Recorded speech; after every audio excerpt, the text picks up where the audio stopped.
Salam Godly Family yang terkasih. Yuk kita nikmati teh hangat, teduhkan hati, hadirkan semangat. Firman Tuhan hari ini terambil dari kitab Mika pasal yang ketiga ayat yang pertama hingga ayat yang ke-12. Saya akan membacakannya.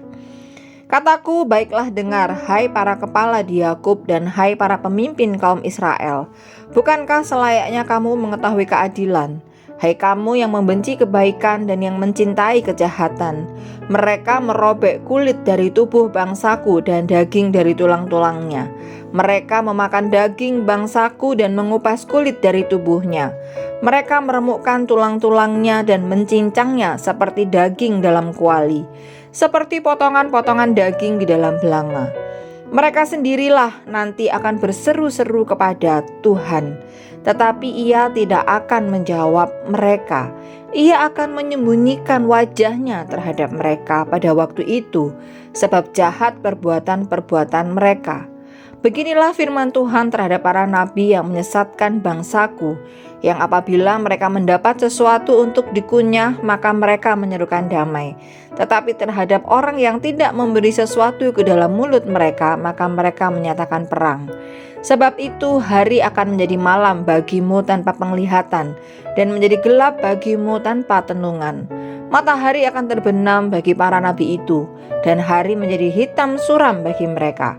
Para pelihat akan mendapat malu, dan tukang-tukang tenung akan tersipu-sipu. Mereka sekalian akan menutupi mukanya, sebab tidak ada jawab daripada Allah. Tetapi aku ini penuh dengan kekuatan, dengan roh Tuhan, dengan keadilan dan keperkasaan untuk memberitakan kepada Yakub pelanggarannya, dan kepada Israel dosanya. Baiklah dengarkan ini, hai para kepala kaum Yakub, dan para pemimpin kaum Israel. Hai kamu yang muak terhadap keadilan, yang membengkokkan segala yang lurus. Hai kamu yang mendirikan Sion dengan darah dan Yerusalem dengan kelaliman. Para kepalanya memutuskan hukum karena suap, dan para imamnya memberi pengajaran karena bayaran. Para nabinya menenung karena uang, padahal mereka bersandar kepada Tuhan dengan berkata, bukankah Tuhan ada di tengah-tengah kita? Tidak akan datang malapetaka menimpa kita. Sebab itu oleh karena kamu, maka Sion akan dibajak seperti ladang, dan Yerusalem akan menjadi timbunan puing, dan gunung bait suci akan menjadi bukit yang berhutan. Godly Family yang terkasih, pernahkah kita membeli suatu produk yang ditawarkan oleh sales atau iklan dari produk-produk tersebut?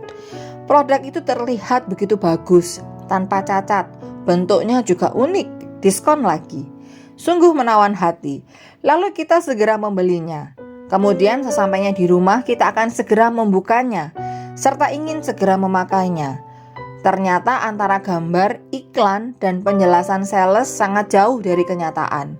Barang yang kita beli tidak sesuai dengan apa yang kita lihat sebelumnya. Kita sudah tertipu. Kita pasti kecewa, bukan? Dalam kehidupan ini, kita seringkali mendapatkan atau mengalami hal-hal yang penuh dengan kepalsuan. Mulai dari sikap, kabar berita, produk-produk, bahkan kepalsuan yang kita dapati dari orang-orang terdekat kita.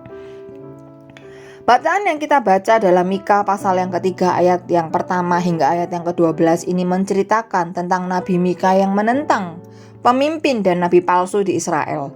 Sikap dan tindakan para pemimpin dan nabi Israel itu terlihat baik dari luarnya, tetapi di dalamnya penuh dengan kepalsuan. Para pemimpin dan nabi palsu telah melakukan banyak kejahatan.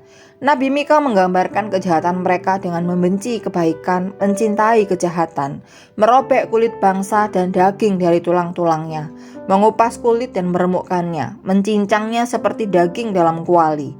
Menyesatkan umat, para pemimpin memutuskan perkara karena suap. Para nabi melakukan pengajaran karena bayaran. Para nabi juga menduakan Allah. Bahkan mereka adalah orang-orang yang hanya mencari keuntungan untuk diri mereka sendiri. Jika mereka mendapatkan keuntungan, mereka menyerukan damai. Tetapi ketika orang tidak memberikan keuntungan kepada mereka, mereka menyatakan perang. Sikap para pemimpin dan nabi palsu di Israel tersebut sangat ditentang oleh Nabi Mika. Bahkan Nabi Mika dengan lantang menyuarakan bahwa hukuman akan menimpa mereka. Nabi Mika tidak kompromi dengan para pemimpin dan nabi-nabi palsu tersebut. Ia berani menyampaikan pelanggaran dan dosa-dosa bangsa Israel. Ia juga berani menyampaikan bahwa bangsa Israel akan mendapatkan hukuman dari Tuhan. Gambaran tentang hukuman terhadap mereka dikatakan oleh Nabi Mika, bahwa hari akan menjadi malam bagimu tanpa penglihatan, dan menjadi gelap bagimu tanpa tenungan. Mereka akan dipermalukan. Nabi Mika tidak takut, meski ia harus menghadapi bahaya itu sendirian. Ia sadar akan tugas dan tanggung jawabnya sebagai Nabi Allah. Keadaan bangsa Israel pada zaman Nabi Mika tidaklah jauh berbeda dengan keadaan bangsa dan gereja saat ini. Banyak pejabat negara ataupun pemimpin gereja yang hidup dalam kepalsuan, melayani dengan memikirkan keuntungan diri sendiri, memutuskan hukum karena suap, mengajar karena bayaran, memiliki konsep yang salah tentang berelasi dengan Tuhan, kemudian menyembunyikan pelanggaran, bahkan memfasilitasi perbuatan dosa. Gereja seharusnya menyingkap kepalsuan tersebut, berani menyuarakan kebenaran, tidak kompromi dengan kepalsuan, apalagi dosa. Dosa adalah masalah yang serius bagi Tuhan. Karena itu Tuhan memberikan kasih karunia-Nya kepada kita agar kita tidak menjadi budak dosa. Tuhan membuktikan kesungguhannya dengan memberikan anaknya yang tunggal sebagai korban penebusan bagi dosa kita agar kita menerima kekekalan. Dan itu menunjukkan bahwa mengikut Kristus bukan suatu kepalsuan, tapi suatu realita yang harus kita hidupi bersama dengan berjalan dan bertindak dalam kebenaran firman Tuhan. Mari Bapak Ibu, kita bersama-sama menyingkapkan kepalsuan yang ada di sekeliling kita. Dan itu dimulai dari diri kita dengan menjadi Kristus-Kristus kecil yang otentik di dalam hidup kita, yang bersikap dan bertindak dengan benar. Kristus tidak pernah mengajarkan kita untuk hidup dalam kepalsuan, tetapi Kristus mengajarkan kita untuk hidup secara otentik sebagai orang Kristen sesuai dengan yang diteladankan olehnya. Biarlah kuasa dan hikmat Tuhan yang memimpin dan menyertai hidup kita. Mari kita berdoa. Bapa Sorgawi, kami bersyukur untuk firman yang boleh kami renungkan hari ini. Kiranya Engkau ya Allah Roh Kudus yang menolong kami untuk berjalan dan bertindak dalam kebenaran firman Tuhan. Sehingga kami menjadi orang Kristen yang otentik. Sehingga tidak ada lagi kepalsuan dalam hidup kami.